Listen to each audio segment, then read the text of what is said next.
Bom, agora eu citei que eu queria entrar num segundo aspecto. A gente pega o Arilson, mas vários caras passaram pelo mesmo processo do Arilson esse ano.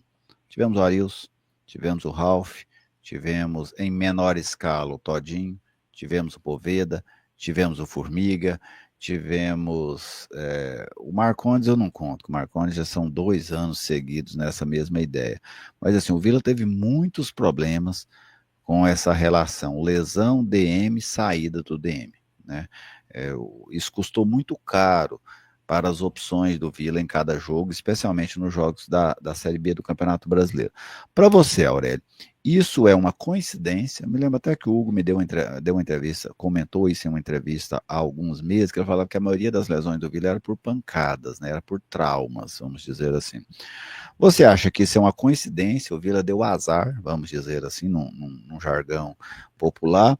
Ou para você, o Vila tem como melhorar isso? Por exemplo, escolhendo melhor os atletas que vêm, fazendo uma preparação física diferente, mudando a maneira dos tratamentos dentro do DM.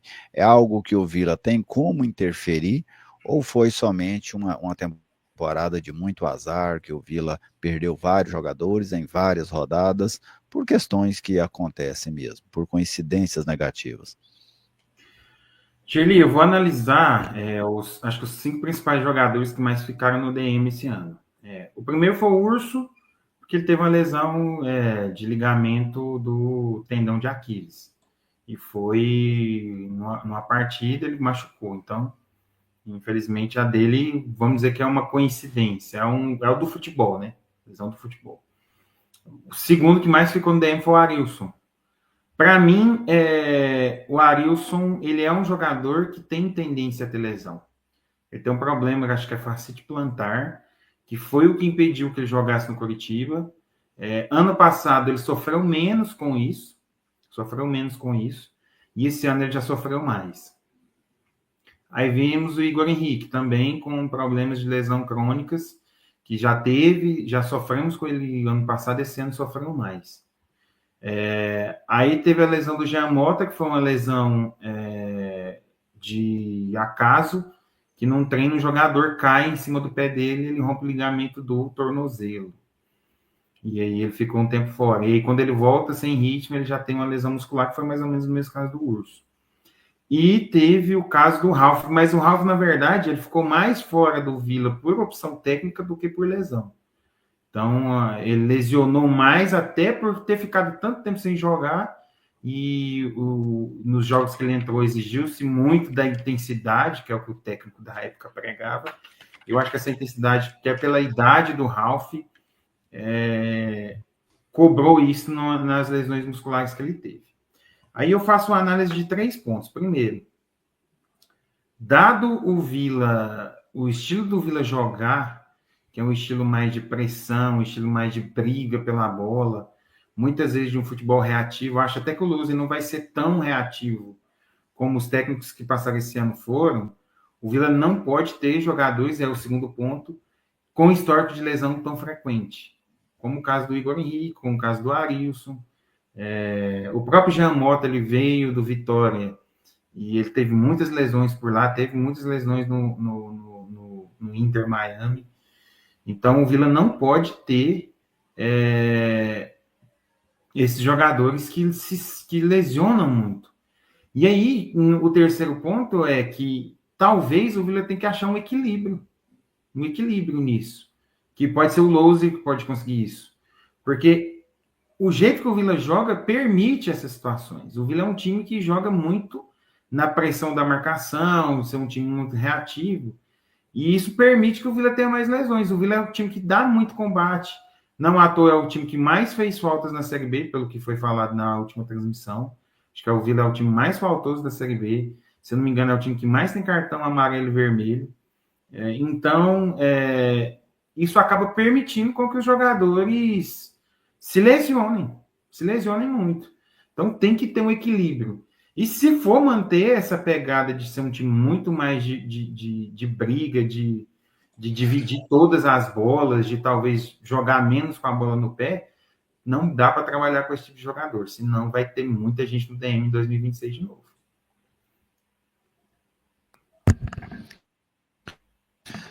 E para você, Gader, né? Como é que você vê essa situação do Vila, especialmente esse ano, e claro, se a gente tem a situação desse ano, a gente tem que pensar para o ano que vem para ele ser diferente. Esse ano não dá para socorrer mais nada, né? Para você, é uma coincidência negativa do Vila ter perdido tantos jogadores em tantos momentos dentro dessa Série B, ou é algo que o Vila pode corrigir para o ano que vem? Seja na escolha dos jogadores, seja no trabalho da preparação física, seja no trabalho do DM, como é que você enxerga esse ponto? Olha, o Aurélio foi muito feliz no que ele falou, porque o estilo de jogo do Vila, ele acaba privilegiando, né, esse combate físico, e isso acaba ocasionando certas possibilidades, né, como lesões mais traumáticas, como o próprio pessoal falou, né, lá do Vila, falou que a maioria das lesões eram por traumas. É natural, porque se você vai para uma marcação mais combativa, uma marcação mais próxima, né, um jogo mais corpo a corpo, você tem essa tendência a ter mais impactos e gerar mais lesões. Vai muito também, Gerli, do posicionamento tático que o Vila faz, sabe? Muitas vezes o Vila adianta a sua marcação e obriga aquela chegada mais junto no primeiro combate. E aí isso também ocasiona riscos de lesões, né, mais sérios. Eu vejo que, primeiro, o Vila precisa analisar bastante o perfil das suas contratações. Ver o histórico de lesões dos jogadores que ele está avaliando, entender qual é a dinâmica desse jogador, se ele é um jogador mais combativo, se ele é um jogador mais posicional. Tudo isso vai fazer diferença na hora de você armar o time e aí, né, quem sabe, prever algumas possibilidades de quem pode se lesionar mais seriamente ou quem pode se recuperar com mais facilidade.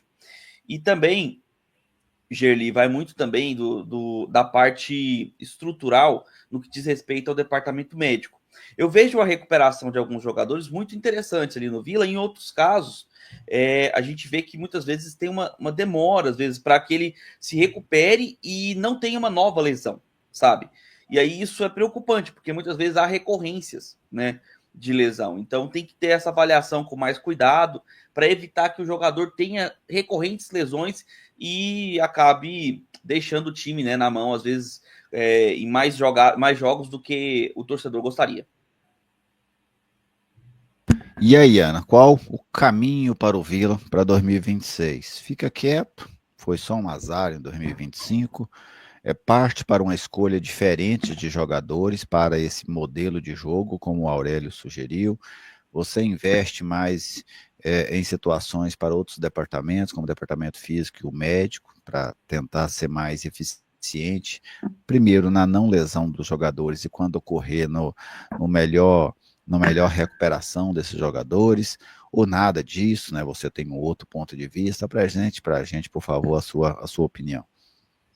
Julie, é uma situação complicada, mas não dá para ficar quieto. Algo aconteceu e isso é bem nítido. Como eu interpreto? O Vila não tem um orçamento muito robusto, e isso é de conhecimento geral. Mas ele precisa montar um time competitivo. E para montar esse time competitivo, muitas vezes ele faz as famosas apostas em jogadores já gabaritados ou jogadores que vêm de times grandes e não estavam com oportunidades, jogadores que passam por esses históricos de lesões e com a esperança de que consiga se firmar. O caso do Arilson é o exemplo principal, assim. Ele tem o problema crônico, mas que em determinado momento poderia ficar ok. Não ficou. E agora tem que recalcular a rota. As apostas vão precisar acontecer. O Vila não tem caixa para montar um time ideal que os torcedores sonham. Mas na questão das lesões, dos jogadores com histórico, não dá mais para segurar e seguir nesse rumo. Um outro exemplo, o Guilherme Parede. Ele se recuperou no Vila, Acho que foi perfeito o planejamento dele assinar com 2 anos. É um jogador que pode sim render muito, porém o Vila já contava que ele voltaria sendo um baita reforço. Inclusive o Hugo falou isso em entrevista, que não, tem sempre que lembrar que o Parede é um reforço para a janela de transferências.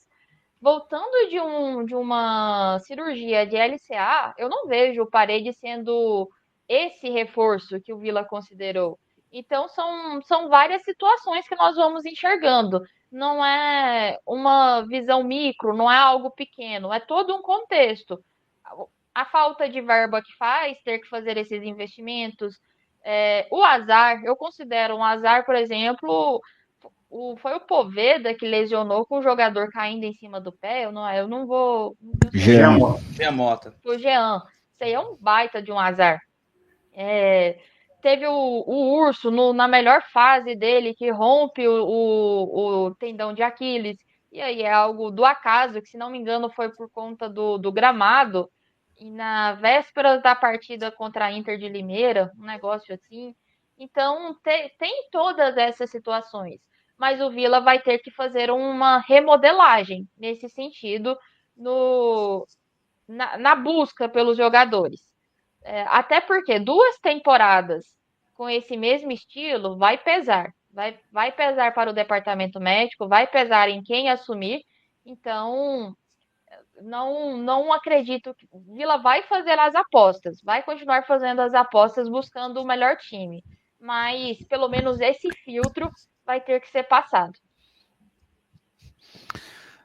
Eu acho que o Vila precisa de uma operação mais ampla mesmo, sabe? Na escolha dos jogadores, eu vou escolher jogador já com esse perfil. Acho que isso faz parte de uma montagem inteligente de elenco. Então você escolhe um perfil ali dentro daquilo que você espera. Outra situação, a preparação física. E isso sempre tem o que se melhorar. Não é no Vila, não, é em qualquer clube. O DM sempre tem o que se melhorar. Né? Você prevenir algumas situações, você remediar melhor outras situações. Então, acho que passa por um conjunto de elevação do clube, né, de eficiência no trabalho dentro do clube. O ruim é você achar que está bom e que aquilo ali foi só um azar. Nem estou falando que o Vila está fazendo isso, mas é porque é comum do ser humano fazer isso. Então, para mim, o Vila precisa atacar todas essas áreas, no momento de escolher esses atletas, no momento de preparar esses atletas e no momento também de recuperar esses atletas. Para mim, todas elas têm espaço para crescimento, para evolução da equipe do Vila. Porque a gente destacou, o Arana destacou, a Ana, o Gader, o Vila tem pouco orçamento. O dinheiro do pobre, ele precisa render mais, sabe? Porque senão você está... Vamos supor, vamos pegar aqui uma pessoa de baixa renda, ela tem lá um salário mínimo para ela viver. Esse salário mínimo, ele precisa ser muito mais bem gasto dentro do seu orçamento, precisa ser muito mais eficiente dentro do seu orçamento do que, por exemplo, uma pessoa que recebe 10 salários mínimos. Aquela pessoa, às vezes, ela desperdiça um salário mínimo com bobeiras. Quem tem só um não pode desperdiçar, porque senão você passa fome. É assim mesmo, é simples, você passa fome, ou você fica sem energia, ou você fica sem água. Então, quem tem menos precisa ser mais eficiente, é uma questão de sobrevivência. Então, por exemplo, o Vila, se ele erra menos, ele tem mais chances de ser eficiente. Então, é assim que eu enxergo essa situação do Vila. Pode ser cruel? Pode, mas para quem tem pouco, a ineficiência, seja em qualquer área, ela bate muito mais dolorido. Ela bate muito mais pesado. Se você tem 12 jogadores competitivos e você vai para um jogo sem 5 deles, você está fadado a perder. Né? Eu me lembro que o Vila vinha muito bem no primeiro turno. Quando ele começou a ter esses problemas com lesões, com ausências, é quando o Vila tem aquela primeira queda, que ele perde 5 jogos consecutivos. Inclusive, antes do início daquela queda, o Vila venceu um jogo contra o Atlético lá na Arena Independência, que ele tinha muitos desfalques, não jogou bem, mas ganhou. Só que aquilo não era suportável a longo prazo, porque você com muitos desfalques, uma hora você começa a acusar, e quando o Vila começou a acusar, ele perdeu 5 seguidas. Então é o preço que você paga, às vezes, por essa ineficiência, seja ela de formação de elenco, de preparação física, ou até mesmo no DM. O Aurélio parece que queria falar alguma coisa. Vai lá, Aurélio, por favor. Gerli, eu acho que até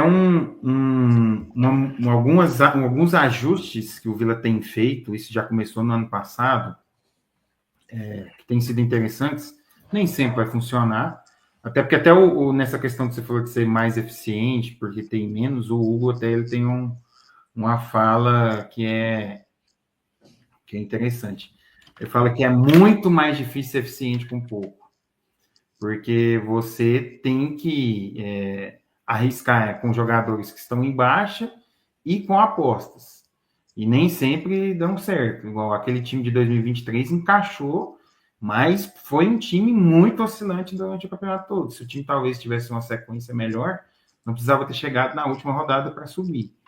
Então, é bem mais difícil você ser eficiente tendo pouco dinheiro. Porém, eu vejo que tem 2 movimentos que o Vila tem feito que têm ajudado. Que o primeiro é buscar jogadores encerrando o contrato no fim de ano, já no momento em que você pode assinar um pré-contrato, que foi o caso do João Vieira ano passado, e eu acredito que o Vila já deve ter alguns jogadores já fechados para 26 nesse mesmo esquema, porque aí você vai procurar jogadores que têm condições de ajudar, mas que não estão tão visíveis, e eles ficam mais visíveis em fim de temporada, onde começa a ter mais briga.